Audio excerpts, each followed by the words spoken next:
जानकारी है। टीडीपी अध्यक्ष चंद्रबाबू नायडू से मुलाकात की है। आंध्र प्रदेश के इंचार्ज हैं सिद्धार्थनाथ सिंह। ये बड़ी खबर आपको हम दे रहे हैं। सिद्धार्थनाथ सिंह और चंद्रबाबू नायडू की मुलाकात।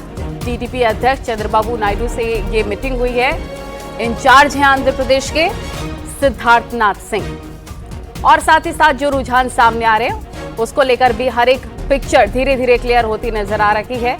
तमाम गेस्ट हमारे साथ मौजूद हैं, तमाम पॉलिटिकल एनालिस्ट हमारे साथ मौजूद हैं, उनसे भी बातचीत करेंगे। लेकिन ये देखिए मुलाकात की तस्वीरें इस वक्त न्यूज़ 18 आपको दिखा रहा है, जब टीडीपी अध्यक्ष चंद्रबाबू नायडू से मुलाकात हुई, क्योंकि आंध्र प्रदेश के इंचार्ज हैं सिद्धार्थनाथ सिंह।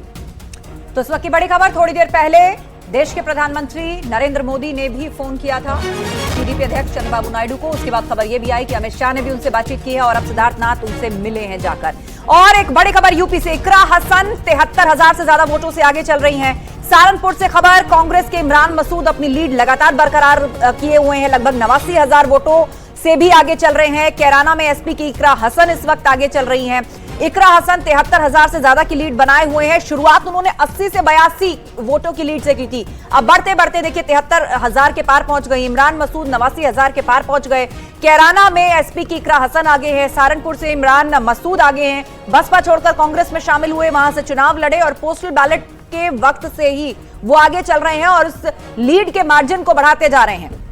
इकरा हसन कभी पीछे हुई, कभी आगे हुई, बहुत नेक टू नेक फाइट चल रही थी, लेकिन अब एक बड़े मार्जिन से इकरा हसन आगे हो गई हैं। समाजवादी पार्टी की प्रत्याशी हैं कैराना से और 73,000 से ज्यादा वोटों से वो आगे चल रही है। हमारे साथ वीरेंद्र चौधरी जी लगातार जुड़े हुए हैं। बहुत स्वागत है वीरेंद्र चौधरी जी आपका। वरिष्ठ पत्रकार योगेश कुमार जी भी हमारे साथ जुड़ गए हैं, स्वागत है योगेश जी आपका भी।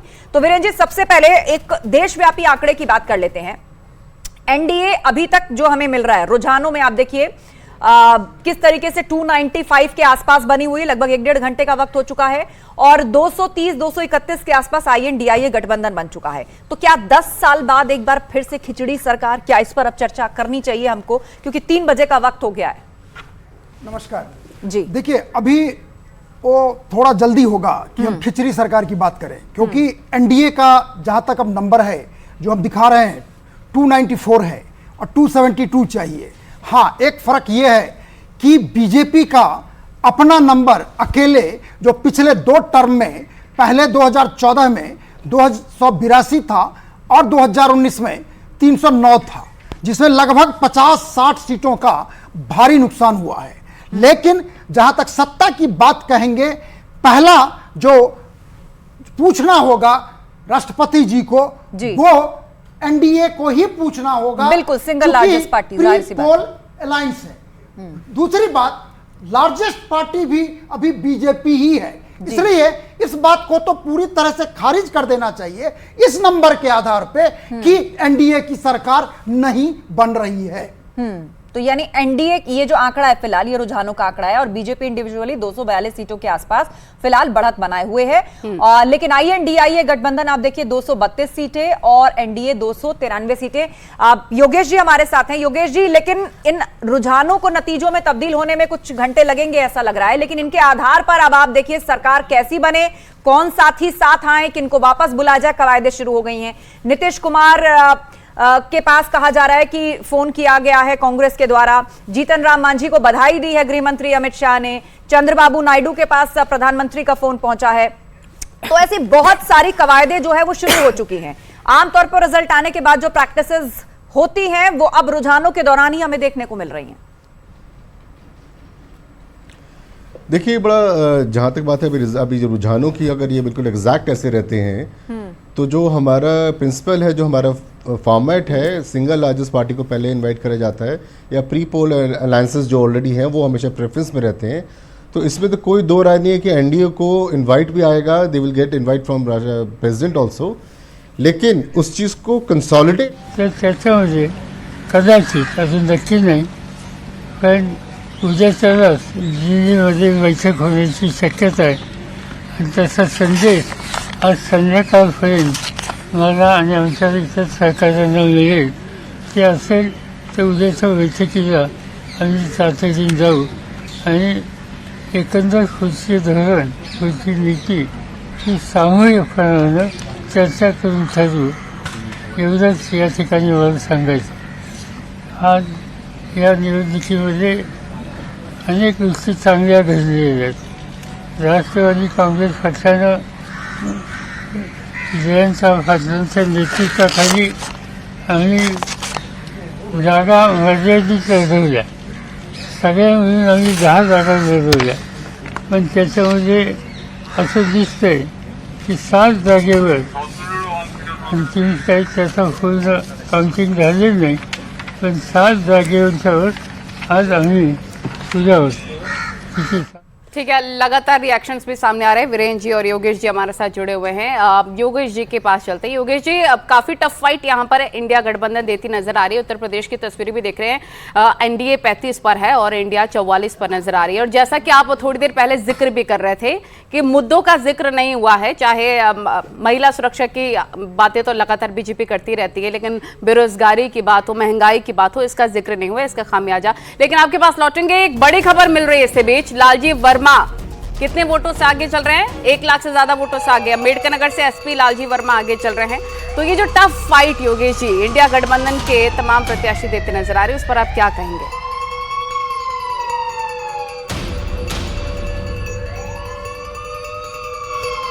क्योंकि ये इलेक्शन जो था शुरू से ही पता था, जिस तरह से कैंपेनिंग मोड में बीजेपी थी, कि जितनी माइक्रो लेवल कैंपेनिंग हो रही थी, पीएम खुद उतरे हुए थे एक सीट पे, एक रीजन में, उसी से लग रहा था कि बीजेपी को शायद एहसास था कि कई सारे चैलेंजेस हैं इस बार, न सिर्फ यूपी में, राजस्थान में भी, मध्य प्रदेश में भी, साउथ में भी. तो तैयारी जो थी बीजेपी की उसी मतलब बैंडविड्थ के हिसाब से थी. यूपी की अगर हम स्पेशली बात करें तो यूपी में योगी फैक्टर भी था, मोदी फैक्टर भी था, और कई सारे जो मतलब जितने सभी लोगों की ड्यूटी, कैंपेनिंग, स्टार कैंपेनिंग, सबकी ड्यूटी लगा रखी थी.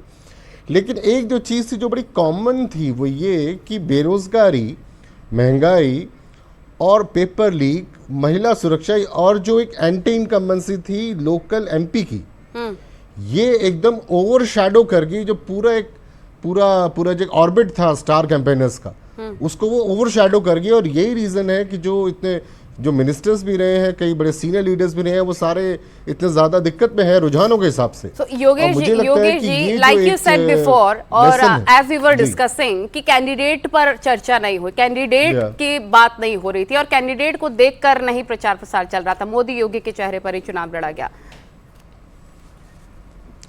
देखिए, कैंडिडेट एकदम पोस्टर में भी पीछे चला गया ना. आप इलेक्शन के बैरोमीटर पोस्टर होता है, पोस्टर में you have Yogi ji and PM. जो कैंडिडेट है वो तो एकदम ओवरशैडो हो गया. वो तो कैंडिडेट से खुद ही कह रहे थे आप मोदी जी को जिता रहे हैं, प्रोसेस में वो तो जीत ही रहे थे, लेकिन आपने पूरा चुनाव जो था वो तो एकदम कैंडिडेट को आपने माइनस कर दिया ना.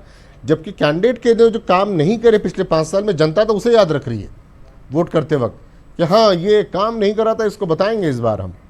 तो ये जो एक जो खुन्नस थी, जो बड़े लोकल लेवल में, बड़े माइक्रो लेवल में, इसका खामियाजा भुगतना पड़ रहा है यूपी में. कम से कम उत्तराखंड में जहां तक बात है, उत्तराखंड में सीन बिल्कुल अलग है. उत्तराखंड में 5 की 5 सीट बीजेपी के बाद चली गई हैं ऑलमोस्ट. रुझान आप देखिए तो सभी जगह 5 सीटों में कैंडिडेट जो हैं बीजेपी के, they are far ahead than Congress, जो कि मेन यहाँ अपोजिशन पार्टी है. लेकिन जो बात हो रही है यूपी की, यूपी में जो ये एक फैक्टर रहा जो एंटी इनकम्बेंसी का, ये it has work very big way मेरे ख्याल से. ठीक है योगेश जी. और इस बीच हमें ज्वाइन कर चुके हैं आलोक वर्मा जी, बीजेपी प्रवक्ता, और मनमोहन भट्ट जी, वरिष्ठ पत्रकार. आलोक वर्मा जी, आपसे सीधा सवाल, क्या हुआ उत्तर प्रदेश के अंदर? क्या ये सिर्फ किसको टिकट दिया गया, कैंडिडेचर का सही चुनाव, कैसे आकलन कर रहे हैं? क्योंकि अब देखिए 3 बज चुके हैं और बहुत ज्यादा वास्तविकता बदलेगी कि कम से कम 30 सीटों का उलटफेर हो जाए, ऐसा अभी तक तो इतिहास में नहीं देखा गया. आमतौर पर तस्वीर 12 बजे फिक्स हो जाती है, उसके आसपास ही सब घूमता है, लेकिन 3 बजे हम बात कर रहे हैं. और यूपी में आप देखिए 36 और 43, INDIA 43 पर आगे है और आप लोग 36 सीटों पर आगे हैं.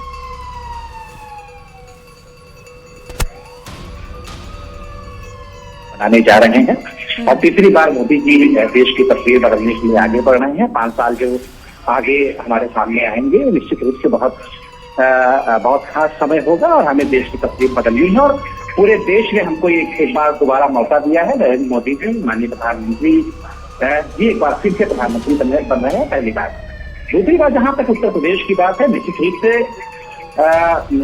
जो इलेक्शन हुआ, जो दिख रहा है शुरुआती दौर में, जात जमात में बांटने की कोशिश हुई और जो संविधान हाथ में लेकर के जो एक विजन बनाया गया कि बीजेपी अगर बहुमत में आएगी, शानदार बहुमत में आएगी, तो वो संविधान बदल देगी, आरक्षण बदल देगी। और उत्तर प्रदेश में कहीं कोई शक नहीं, उत्तर प्रदेश और बिहार एक ऐसा दोनों स्टेट ऐसे स्टेट हैं जो आरक्षण के प्रति बहुत सेंसिटिव होते हैं। शायद हम अपनी बात बहुत करीने से लोगों तक नहीं पहुंचा पाए, विपक्षी जो है अपनी बात सही करीने से पहुंचा पाए। सीधी सी बात है कि किसी दो बार लेकिन आलोक जी, क्या सिर्फ आरक्षण के मुद्दे को आप देख रहे हैं? विपक्ष ने कई मुद्दों को उठाया, यहाँ अग्निवीर का भी जिक्र हुआ, नकल, पेपर लीक, उस तरह के मुद्दे भी उठाए गए। और अहम सवाल यहाँ पर इसको लेकर भी है कि किसको चुनाव लड़वाया गया, क्या सही कैंडिडेट्स को टिकट मिला था? क्योंकि आप देखिए स्मृति ईरानी अभी तक पीछे चल रही हैं, 70,000 से, थोड़ी देर पहले की अपडेट है, 70,000 के मार्जिन से वो पीछे हैं और केएल शर्मा आगे हैं। केएल शर्मा, जिनको शायद बहुत लोग नहीं जानते या पहचानते होंगे देश स्तर पे, लेकिन वो कांग्रेस के पुराने कार्यकर्ता हैं, उनके सामने वो हैं, उनका कैंडिडेचर था, वो लगातार अपनी लीड बनाए हुए हैं। दूसरी तरफ आप उठा करके देखिए कि किस तरह जो बड़े चेहरे थे, सरकार से जुड़े हुए मंत्री थे, जिनकी साख पूरी तरह दांव पर लगी, क्या वो भी कोई करिश्मा कर पाए? ऐसे ऐसे लोग, इकरा हसन, जिनको पहले कोई नहीं पहचानता था, समाजवादी पार्टी ने उनको प्रत्याशी बनाया और अब देखिए वो अच्छे खासे 73,000 से ज्यादा लीड कर रही हैं। तो क्या इस पर कैंडिडेचर पर चर्चा नहीं होनी चाहिए कि किसको टिकट दिया गया, जनता ने उसे किस तरह से लिया? मुद्दे तो अहम है ही, लेकिन कौन चुनाव लड़ रहा है, इसको लेकर भी क्या एक राय थी? नहीं, देखिए कहीं ना कहीं कुछ ना कुछ चीजें तो छूट गई होंगी। जहां तक स्मृति ईरानी का सवाल है, वो लगातार अमेठी में बनी रही, पिछले 5 सालों में उन्होंने इलेक्शन जीता, तकरीबन ताजा अपडेट है 1 लाख से ज्यादा वोटों से फिलहाल पीछे है। मैंने आपको कहा था थोड़ी देर पहले का आंकड़ा है और लेटेस्ट हम चला रहे हैं, अभी वो 1 लाख से ज्यादा वोटों से पीछे है।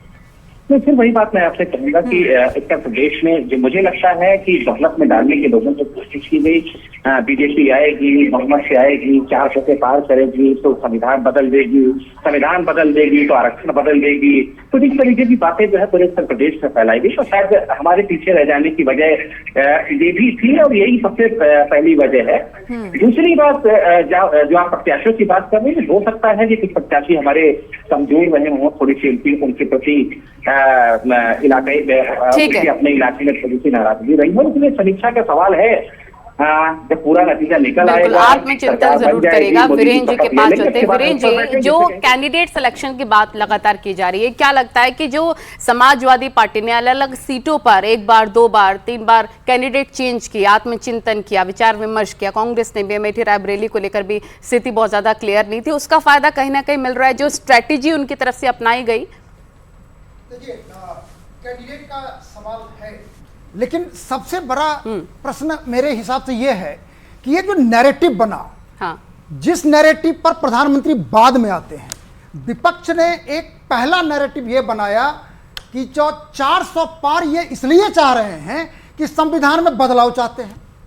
नंबर 2, ठीक है, मैं आपके पास लौटूंगी, लेकिन रायबरेली से एक बहुत ही बड़ी खबर कि दिनेश शर्मा ने हार स्वीकार कर ली है। उन्होंने सोशल मीडिया साइट पर पोस्ट किया है, कर्तव्य पथ से जो मिला, मैंने रायबरेली की देवतुल्य जनता की विनम्रता के साथ खूब परिश्रम करके सेवा की, ये तमाम बातें उनकी तरफ से कही गई हैं। यानी कि ओवरऑल उन्होंने अपनी हार पहले ही स्वीकार कर ली है और रायबरेली की जनता से माफी मांग ली है। जी वीरेंद्र जी, बात पूरी करें। मैं ये कह रहा था कि 2-3 बात ध्यान देना है। एक कैंडिडेट हो सकता है, लेकिन कैंडिडेट बदलने का एक उदाहरण दिल्ली है, जहां पर 7 में से 6 को बदल दिया गया, उसके बाद भी 7 के 7 पर जो ट्रेंड कह रहा है बीजेपी आगे है।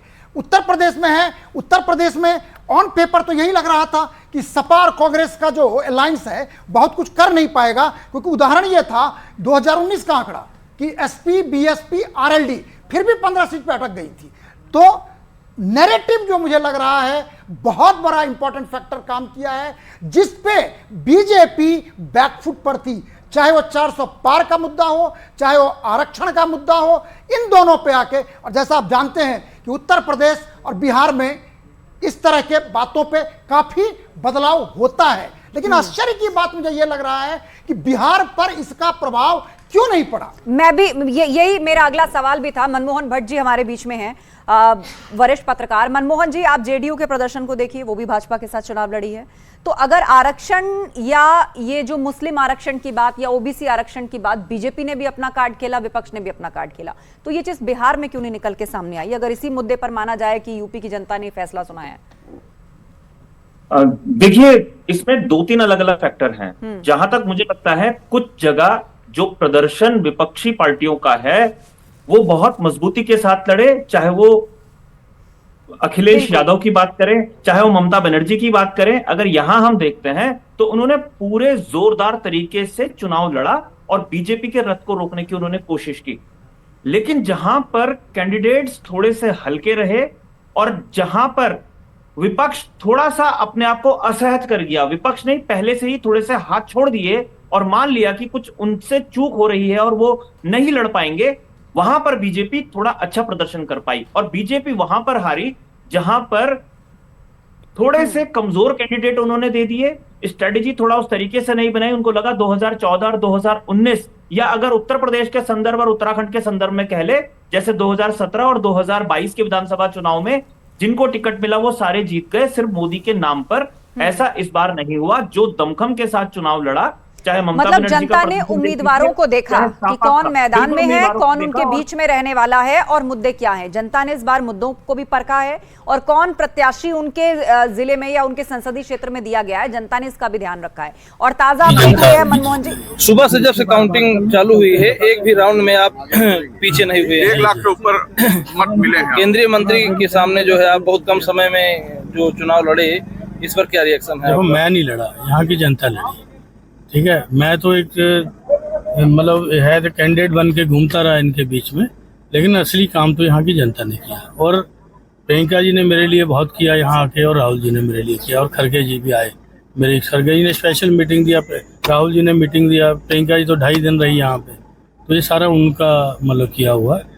कि मैं कभी भी यहाँ की जनता को हमेशा धन्यवाद दिया, और मेरे को जो टिकट भी दिया है तो गांधी परिवार ने दिया है, मेरे पे विश्वास किया। और मैं इस बीच एक बहुत बड़ी खबर मिल रही है उन्नाव से, जहां 30,000 वोटों से साक्षी महाराज ने हैट्रिक लगा दी है जीत की। साक्षी महाराज ने एक बार फिर से जीत दर्ज कर ली है। ये बड़ी और महत्वपूर्ण खबर, और एक एक करके देखिए रुझान जो है नतीजों में तब्दील होते हुए नजर आ रहे हैं। और जीत की हैट्रिक यहां से उन्नाव से भारतीय जनता पार्टी के प्रत्याशी और सांसद साक्षी महाराज ने लगा दी है। तीसरी बार साक्षी महाराज ने जीत दर्ज की है और बहुत ही कम अंतर से चुनाव जीते हैं साक्षी महाराज। 30,000 वोटों से उन्होंने जीत दर्ज की है। और वीरेंद्र जी इस पर कुछ कहना चाहें, उसके बाद हम आलोक जी के पास चलेंगे। जी वीरेंद्र जी। देखिए, मैं उन 14 राज्यों के बारे में बताना चाहूँगा जिसमें बीजेपी ने 2019 में 50% से ज़्यादा वोट पाया था, वो हम बाद में आएंगे। लेकिन आप चूंकि उत्तर प्रदेश की बात कर रहे हैं, आपको आश्चर्य होगा, अभी ट्रेंड है, ट्रेंड रिजल्ट नहीं देख रहे हैं। जानते हैं कितना वोट का गिरावट हुआ है बीजेपी में? बीजेपी को 2019 में मिला था 50% वोट। एक और बड़ी खबर, वीरेंद्र जी माफी के साथ रोक रही हूँ, रायबरेली से बड़ी खबर है। राहुल गांधी जो हैं वो चुनाव जीत गए हैं। राहुल गांधी की जीत हो गई है। और थोड़ी देर पहले दिनेश शर्मा जो उनके अगेंस्ट लड़ रहे थे, उन्होंने अपनी हार स्वीकार कर ली थी। बहुत ही हम्बली उन्होंने जनता से माफी मांगी और कहा कि मैं आपकी सेवा करता रहूंगा। लेकिन रायबरेली से बड़ी खबर ये कि राहुल गांधी चुनाव जीत गए हैं। और राहुल गांधी वायनाड से भी चुनाव लड़ रहे हैं, वहां पर भी वो लगातार लीड जो है वो बरकरार रखे हुए हैं, आगे चल रहे हैं। और रायबरेली का जो मुकाबला है वो अपने अंजाम तक पहुंच गया है। राहुल गांधी यहां से, और इसे देखकर वो वक्त भी याद आता है जब सोनिया गांधी की तरफ से कहा गया था रायबरेली की जनता को कि मैं अपना बेटा सौंप रही हूँ। क्या यहाँ पर इमोशन वीरेंद्र जी काम किया है क्या? देखिए, 2 क्षेत्र ऐसे रहे हैं, मैं उस पर काफी ध्यान दिया था। रायबरेली और अमेठी। रायबरेली ऐसा क्षेत्र है जहां पर अब तक लोकसभा के 20 चुनाव हुए हैं, 17 लोकसभा इसको छोड़ के, 3 उपचुनाव, जिसमें 17 बार कांग्रेस पार्टी जीती है और 17 बार में 10 बार गांधी परिवार जीता है। वो कॉन्स्टिट्यूएंसी है जहां पर फिरोज गांधी भी 2 बार जीते। वो कॉन्स्टिट्यूएंसी है जहां से इंदिरा जी चुनाव जीती, हारी भी 77 में, और वहीं से श्रीमती सोनिया गांधी भी चुनाव जीती है। तो वो जो क्षेत्र है उसको माने ना माने गांधी परिवार का सिनोनिम रहा है। हाँ, पिछले चुनाव में विक्ट्री मार्जिन सोनिया जी का 17% आ गया था, इसलिए चिंता हुई थी कि सोनिया जी ना हारे, उनको राजस्थान से राज्यसभा भेज दिया गया। तो राहुल गांधी को इसलिए लाया गया कि वो क्षेत्र गांधी परिवार से बाहर ना जाए, है ना। और मैं उत्तर प्रदेश की बात करना चाहूंगा, यदि आप थोड़ा, लेकिन आप जरूर ये भी समझाइएगा वीरेंद्र जी कि उत्तर प्रदेश में इस पूरे उलटफेर के आखिर मायने क्या है। देखिए, टर्नआउट जब घटा, ध्यान दीजिएगा, टर्नआउट जब घटा तो हमारे पास उदाहरण ऐसे थे कि टर्नआउट घटने से कोई प्रभाव नेगेटिव ही नहीं होता, पॉजिटिव भी होता है। अब तक मैं यही मान रहा था। लेकिन उत्तर प्रदेश का चाहे बाकी जगह का देखिए, अब तक के ट्रेंड में बीजेपी को 0.5% वोट का भी फायदा नहीं हो रहा है। यानी 37.7% 2019 में वोट मिला था, तकरीबन उतना ही वोट है। माने ये कि जो टर्नआउट था, इसका मतलब मुझे लग रहा है कि शायद बीजेपी का वोट नहीं आया। दूसरी तरफ आप यदि राहुल गांधी का देखेंगे, कांग्रेस पार्टी का देखेंगे, तो 24% पे गया है और पहले 21 था। ये 3% का जो इजाफा है, देखिए सेफोलॉजिकल टर्म में ये स्विंग जो है ना बड़ा खतरनाक होता है, चाहे वो 3% हो, चाहे वो 4% हो, चाहे मैं आपके पास लौटूंगी क्योंकि लगातार बड़ी खबर आ रही है, वो बताना होगा दर्शकों को कि हलचल तेज हो गई। अमित शाह भी नड्डा के आवास पर पहुंच गए हैं। दिल्ली में बीजेपी खेमे में हलचल देखिए बहुत तेज हो गई है। और आलोक जी हमारे साथ भारतीय जनता पार्टी के स्पोक्स पर्सन मौजूद हैं। आप जरा बताएं आलोक जी, क्या दलित और ओबीसी ने बीजेपी का साथ छोड़ दिया है और अब जो हलचल तेज होती हुई नजर आ रही है, इस पर आप जल्दी से रिएक्शन दें। कहीं पर हम जीते हैं, कहीं पर हारे हैं, और वो कहते हैं न हार में न जीत में किंचित नहीं भयभीत में, कर्तव्य पत्थर जो मिला यादी सही वादी से। लेकिन जहां पर हमें हमारी उम्मीदों के हिसाब से वोट नहीं मिले, निश्चित रूप से अक्सर बैठेंगे, उसकी समीक्षा होगी। बहुत सारी वजह होती है और मुझे लगता है कि मैं फौरी कोई बात उस पर कह दूं तो वो ठीक नहीं है, क्योंकि हर इलाके का अपना एक शरीफ होता है, अपना एक समीकरण होता है। राजनीति 2+2 4 का गेम नहीं है, केमिस्ट्री भी है। कहाँ केमिस्ट्री हमारी कुछ कमजोर रही, कहाँ हमारे विरोधियों की केमिस्ट्री कहीं ठीक ठाक रही, कि समझने का समय आएगा। मुझे लगता है अभी थोड़ा सा जल्दी है। सुर बदले से नजर आ रहे हैं। क्या जो बात की जा रही थी 2 लड़कों की जोड़ी की, राहुल गांधी और अखिलेश यादव की, उसको हल्के में भारतीय जनता पार्टी ने ले लिया क्या ओवर कॉन्फिडेंस की वजह से? क्योंकि अभी सुर बदले नजर आ रहे हैं, आत्मचिंतन की बात की जा रही है, क्या कहेंगे आप?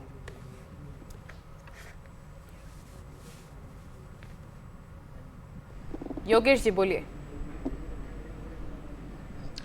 देखिए, जहाँ तक बात है कॉन्फिडेंस की, ओवर कॉन्फिडेंस की यूपी को लेके या मतलब बाकी सीट्स को लेके, ये कैंपेनिंग स्ट्रैटेजी होती है कि अपने अपोनेंट को थोड़ा डिवैल्यू करा जाए, उसको थोड़ा डिमीन करा जाए, उसको थोड़ा सा कमतर करा जाए। लेकिन जो ये स्ट्रैटेजी थी कि ये 2 लड़कों की जोड़ी कुछ नहीं कर पाएगी, पहले वाला जो कॉम्बिनेशन था उसकी तरह, मुझे लगता है ये स्ट्रैटेजी वर्क नहीं कर पाई।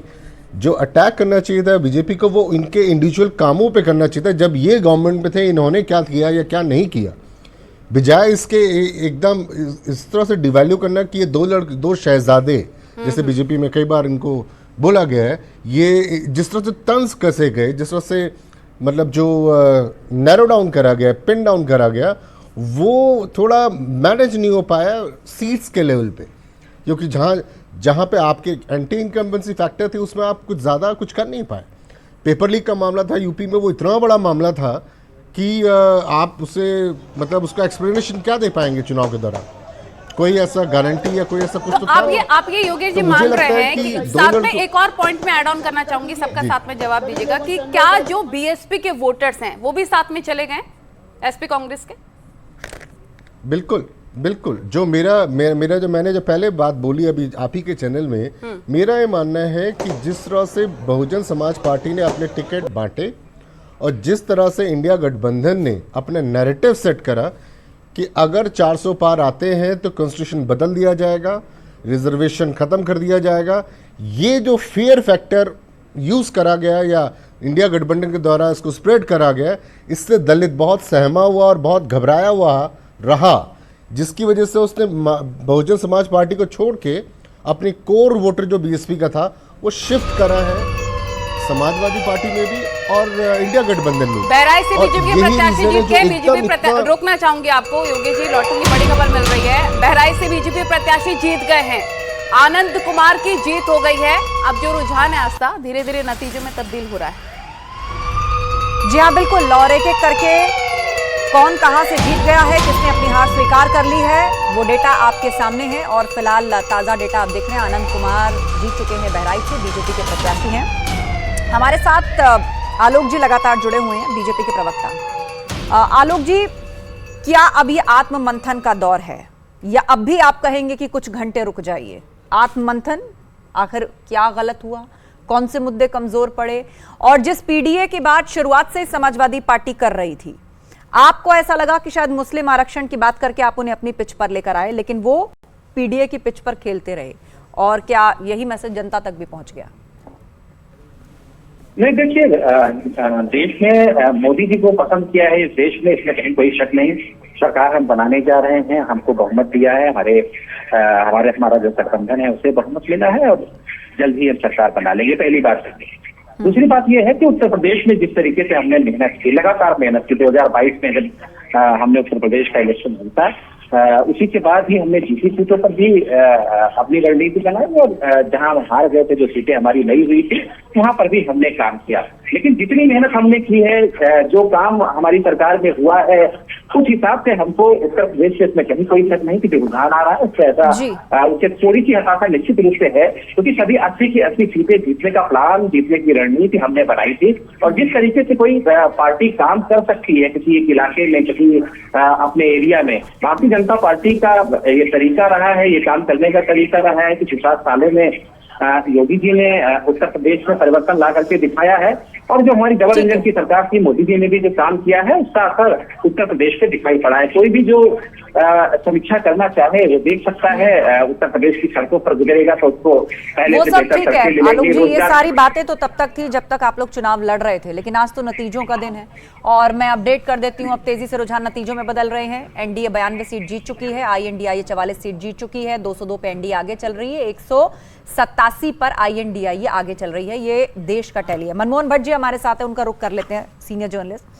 मनमोहन भट्ट जी, ये तो तय है अभी तक के अगर रुझानों और आंकड़ों को देखें कि लगभग यही अगर नतीजों में तब्दील हो रहे हैं, तो एनडीए तीसरी बार सरकार बनाने जा रही है। लेकिन इस सरकार के स्वरूप को आप कैसे देखते हैं? लोअर हाउस को आप कैसे देखते हैं? क्योंकि INDIA भी मजबूती से चुनाव लड़ा। और एक बार फिर से ट्वीट आपको बता देते हैं, पीएम के समर्थन में LJPR खड़ी है, पूर्ण बहुमत से एनडीए की सरकार, ये लिखा गया, रिएक्शन भी आया है। तीसरी बार सशक्त मोदी सरकार बनेगी, चिराग पासवान ने ये ट्वीट किया है, जो लगातार एनडीए का हिस्सा है। और जिस तरीके से रुझानों के बाद फोन पहुंच रहे हैं अलग अलग पॉलिटिकल पार्टी के लीडर्स को, और ये स्पेकुलेशन तेज है कि क्या इनके पास भी फोन जा सकता है, क्या ये इधर आ सकते हैं, तो चिराग पासवान ने उस सब पे पूर्ण विराम लगा दिया है, ये मैसेज दे दिया है कि वो एनडीए के साथ है, तीसरी बार सशक्त मोदी सरकार, ये लिख रहे हैं चिराग पासवान। मनमोहन जी, सवाल पर लौटते हुए, आप इस बार लोअर हाउस को कैसा देख रहे हैं? जाहिर सी बात है एनडीए सरकार बना रही है, लेकिन INDIA भी अब मजबूत स्थिति में है वहां पर, और बहुत से बड़े वादे जो सरकार ने चुनाव में कहे थे, चाहे वो 1 नेशन 1 इलेक्शन की बात हो, POK तक का भी जिक्र हुआ था। तो अब आप मुझे बताइए कि उन मैनिफेस्टोज और मुद्दों को अब आप कहां देखते हैं? सत्तारूढ़ दल ने भी बड़ी बड़ी बातें और प्रोमिसेस किए, और विपक्षी दलों के मैनिफेस्टो ने भी बड़ी बड़ी बातें और प्रोमिसेस किए हैं। अब इनका क्या भविष्य है? देखिए, जब 2019 में बीजेपी प्रचंड बहुमत के साथ चुनाव जीती थी, तो उसके कुछ महीने में ही 370 हटा दिया गया था। बड़ी खबर लगातार आ रही है, केंद्रीय मंत्री कौशल किशोर हार गए हैं, एसपी प्रत्याशी ने जीत हासिल कर ली है। ये बड़ी और अहम जानकारी इस वक्त की, मोहनलालगंज से हार गए हैं कौशल किशोर जी। आप अपनी बात पूरी करें। तो 2019 में जैसे ही बीजेपी चुनाव जीती थी, एनडीए सरकार बनी थी, उन्होंने 3 महीने के अंदर ही सारे एजेंडे निपटा दिए थे, चाहे 3 तलाक की बात हो, चाहे 370 हटाने की बात हो, वो 3-4 महीने में उन्होंने पूरा एजेंडा समाप्त कर दिया था। और आखिरी वर्ष के लगभग आखिरी महीनों में ही राम मंदिर का निर्माण हो गया था। तो बीजेपी का जो एजेंडा था, संघ का जो एजेंडा पिछले 40-50 साल का था, वो पूरा हो गया था। अब एक नया एजेंडा क्रिएट करना था, जैसे 1 नेशन 1 इलेक्शन। इसके अलावा भी बड़े फाइनेंशियल रिफॉर्म्स की तरफ बीजेपी सरकार आगे बढ़ती, तो जैसा कि अब ये उतना आसान रह जाएगा? मेरा सवाल यही था, ये राह अब क्या उतनी आसान रह जाएगी? नहीं, अब उतनी आसान नहीं रहेगी। मजबूत है, और इन मुद्दों और पॉलिसीज पर उसका रिएक्शन हम देखते रहे पॉलिटिकली पूर्व में।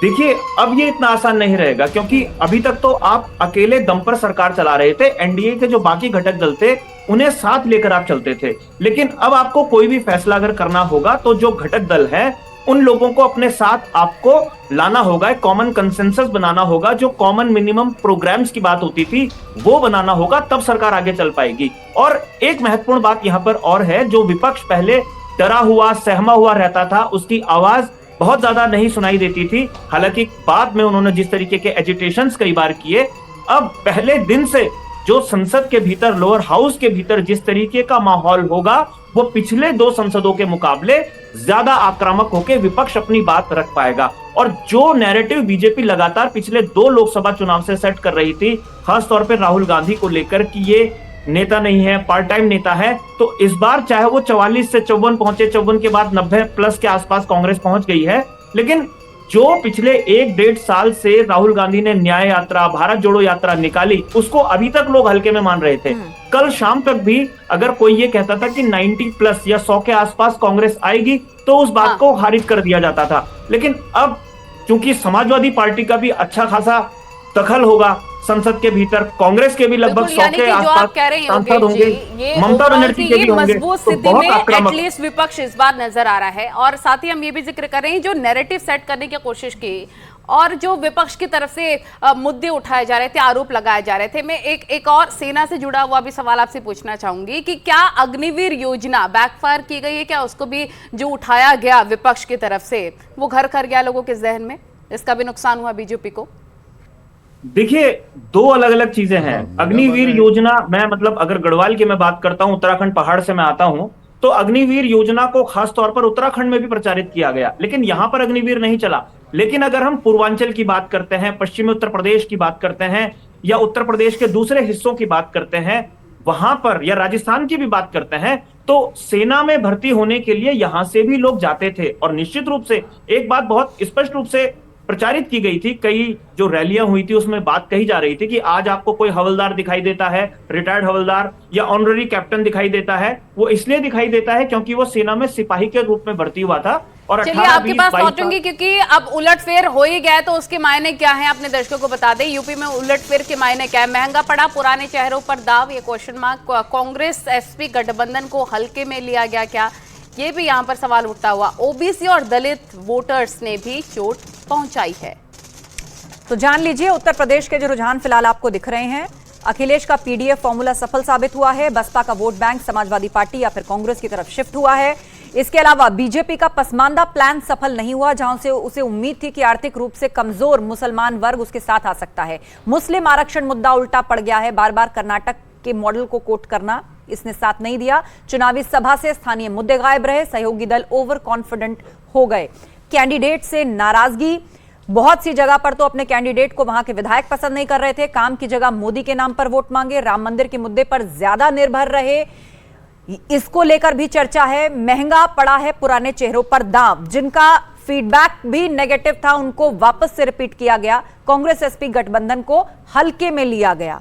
ये बड़ी चीजें हैं। ओबीसी और दलित वोट ने चोट पहुंचाई। ये फिलहाल कुछ सेलिएंट पॉइंट्स हैं जो निकलकर सामने आए हैं। चर्चा के लिए रुक कर लेते हैं वीरेंद्र चौधरी जी। ये जो बातें अभी हमने आपसे कही, कुछ आप इसमें ऐड करना चाहेंगे या इसको और इलेबोरेट करके समझाना चाहेंगे जनता को? देखिए, मैं आपको बिल्कुल एक स्टैट बताने की कोशिश कर रहा हूं कि जो मैं पहले डिबेट में कह रहा था कि 14 राज्य भारत में ऐसे थे 2019 में जहां पर भारतीय जनता पार्टी को अकेले 50% से ज्यादा वोट मिला था। और आपको आश्चर्य होगा कि उन 14 में से सिर्फ 3 राज्य में बीजेपी को 50% से ज्यादा वोट मिला है। यानी कितने राज्यों में कम मिला? 11 राज्यों में बीजेपी ने अपने वोट लूज किए। प्रधानमंत्री ने जिस तरह की असंयमित भाषा का प्रयोग किया, ये भारतीय सभ्यता के खिलाफ था और इसी के खिलाफ इस देश की जनता ने, इस प्रदेश की जनता ने वोट दिया है। जिस तरह से प्रधानमंत्री और उनके साथ जो नेता खड़े थे, मन से जिस तरह से उन्होंने इंडिया गठबंधन के नेताओं का, और मैं उससे ज़्यादा कहूँगी कि इस प्रदेश की जनता का जिस तरह से मखौल उड़ाया, जिस तरह से उनकी मुद्दों को किनारे रख करके उन्होंने फिर तुष्टीकरण की राजनीति में इस प्रदेश को ढकेलना चाहा, साफ लफ्जों में इस प्रदेश की जनता ने उसको नकार दिया है। जी, तो आप आराधना मिश्रा मोना को इस वक्त सुन रहे थे। कांग्रेस की तरफ से ये प्रतिक्रिया उत्तर प्रदेश से संबंधित, और लगातार अपडेट्स आपकी स्क्रीन पर।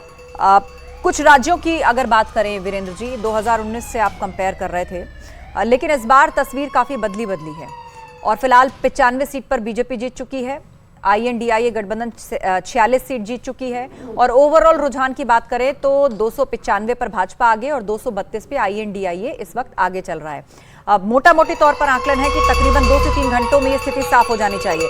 और सपा कहां से आगे वो भी जान लीजिए। कैराना, गाजीपुर, घोसी, कन्नौज, अंबेडकर नगर, मैनपुरी से आगे है समाजवादी पार्टी, जौनपुर, रॉबर्ट्सगंज, चंदौली से समाजवादी पार्टी आगे है। इसके अलावा बलिया, लालगंज, बस्ती, रामपुर में सपा आगे है। एटा, प्रतापगढ़, जालौन, बांदा में भी समाजवादी पार्टी का प्रत्याशी आगे है।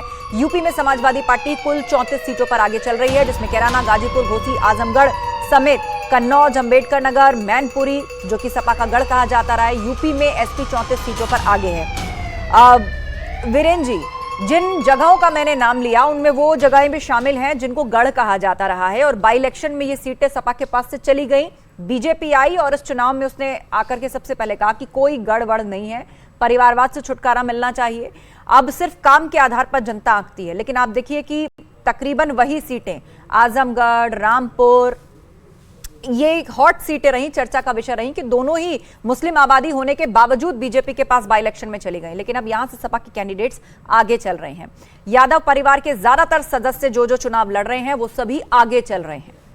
इसके क्या मायने हैं? देखिए, माने ये है, जो मैं स्विंग की बात कर रहा था, उत्तर प्रदेश में 8% वोट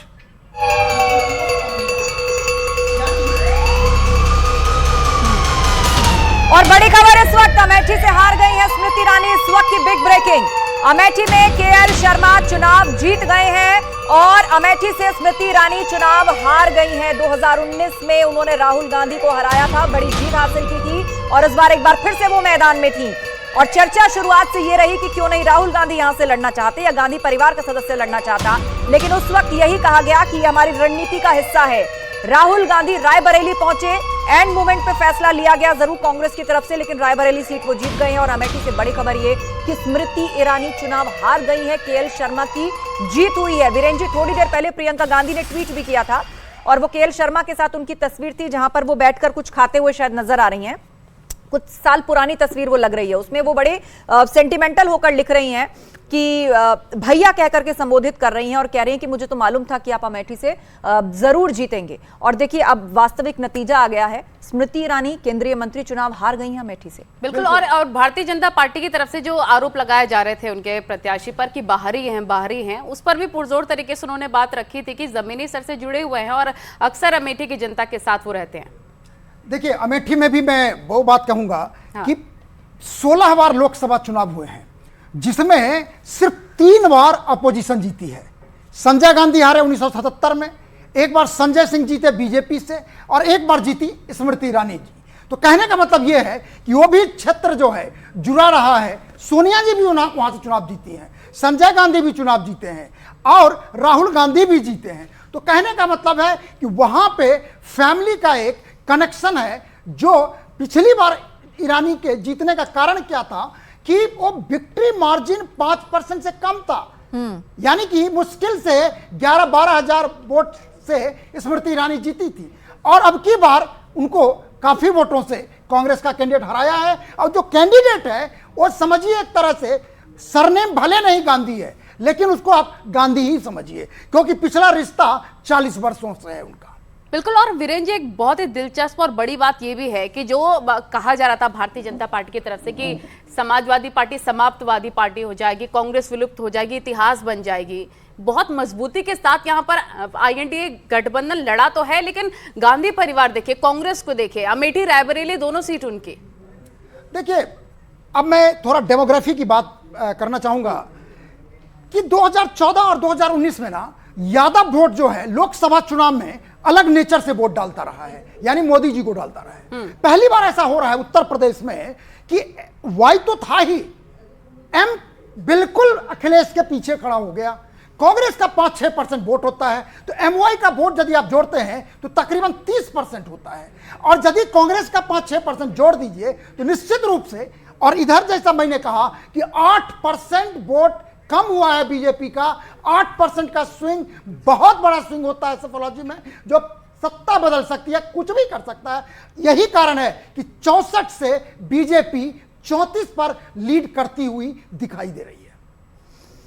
बिल्कुल, रुक करते हैं। हमारे साथ आलोक जी जुड़े हुए हैं, बीजेपी के प्रवक्ता। आलोक जी, स्मृति ईरानी का अमेठी से चुनाव हार जाना न सिर्फ भाजपा का एक बड़ा चेहरा, एक केंद्रीय मंत्री जिस तरह ललकार करके वो चुनाव 2019 में लड़ी और जीत गई, उसके बाद इस बार स्मृति ईरानी हार गई। लेकिन इस बीच एक बड़ी खबर, कांग्रेस की प्रेस कॉन्फ्रेंस होने जा रही है। कुछ देर पहले खबर आई थी कि 5 बजे राहुल गांधी पीसी कर सकते हैं। अब उस पर इंफॉर्मेशन आई है कि 5:30 बजे कांग्रेस की प्रेस कॉन्फ्रेंस होगी। हालांकि इसे कौन संबोधित करेगा, कौन कौन इसमें उपस्थित होगा, इस पर जानकारी स्पष्ट नहीं की गई है। लेकिन शाम 5:30 बजे कांग्रेस आ गई, खबर आ गई, मल्लिकार्जुन खड़गे और राहुल गांधी इस प्रेस कॉन्फ्रेंस को संबोधित करेंगे। कांग्रेस ऑफिस दिल्ली में यह प्रेस कॉन्फ्रेंस की जाएगी। आलोक जी, स्मृति ईरानी का अमेठी से चुनाव हार जाना, ये परसेप्शन के लिहाज से बीजेपी के लिए कैसा है? एक बड़ा डेंट और सेटबैक?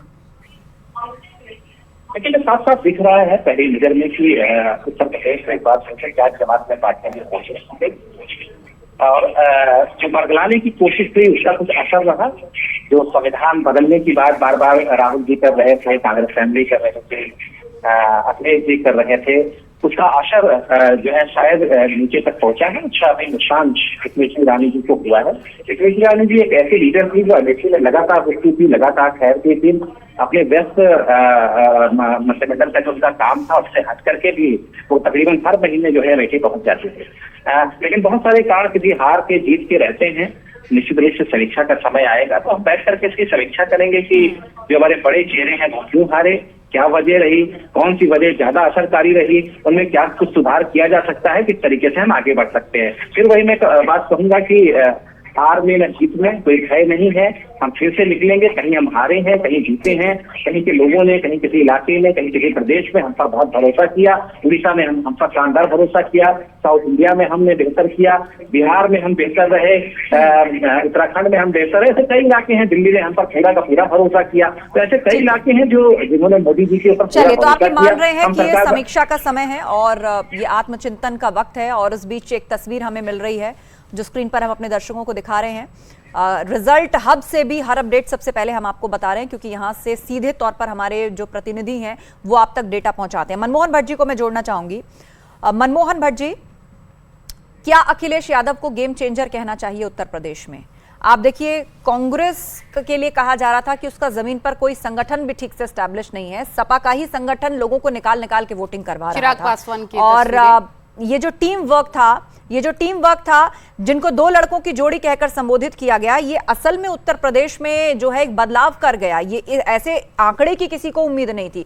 और चिराग पासवान जो है, उनकी पार्टी ने अच्छा प्रदर्शन किया है। उनकी मां इस वक्त आप देख रहे हैं बालकनी में किस तरह वो अपने समर्थकों का अभिवादन करते हुए नजर आ रहे हैं। मनमोहन भट्ट जी, देखिए, बिल्कुल मैंने अपने बात के शुरू में ये बात कही थी कि जिसने फाइट करी है इस चुनाव में, वो कुछ ना कुछ हासिल करके गया है। चाहे राहुल गांधी की बात करें, चाहे अखिलेश यादव की बात करें, ममता बनर्जी की बात करें, ये वो लोग थे जो नैरेटिव के आगे नतमस्तक नहीं हुए। इन्होंने हार नहीं मानी और लगातार अपनी बात कहते रहे, चाहे नैरेटिव कुछ भी हो रहा था, चाहे ओपिनियन पोल कुछ भी आ रहे थे, चाहे प्रचार की बड़ी खबर, मुजफ्फरनगर में बड़ा उलटफेर हो गया है। बीजेपी के संजीव बालियान आगे चल रहे हैं, जो कुछ वक्त पहले पीछे चल रहे थे। संजीव बालियान 5000 से ज्यादा वोटों से आगे।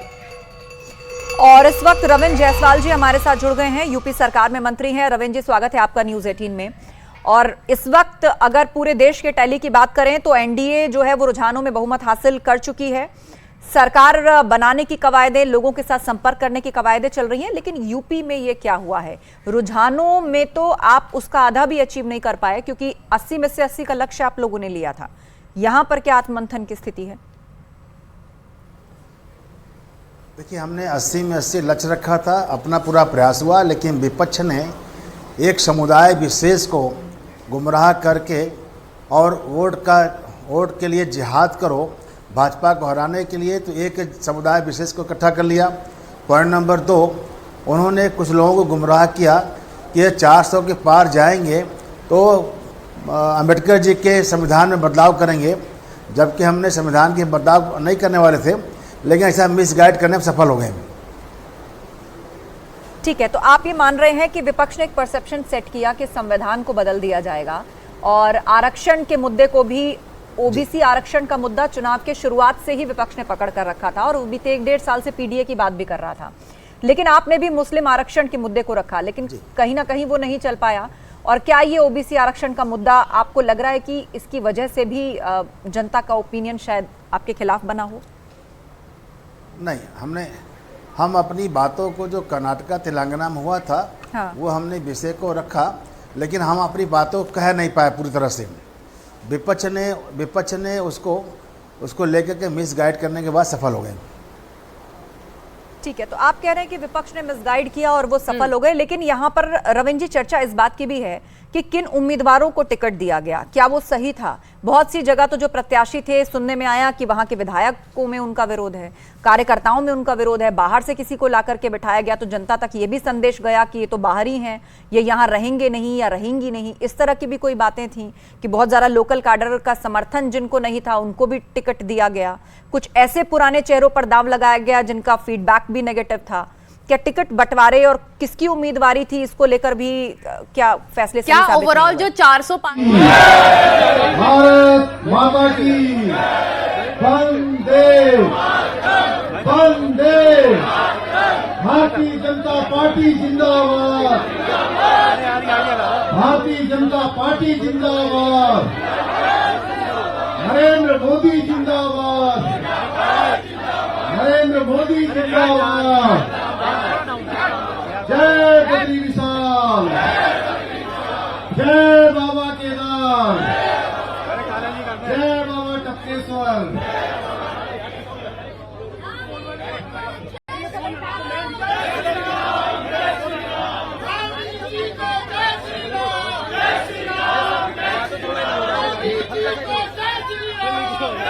गुरु महाराज की, कुंवारी मैया की, सुरकंडा मैया की, भारी मैया की, हमारे सभी देवी देवताओं की, हमारे सभी देवतुल्य कार्यकर्ताओं की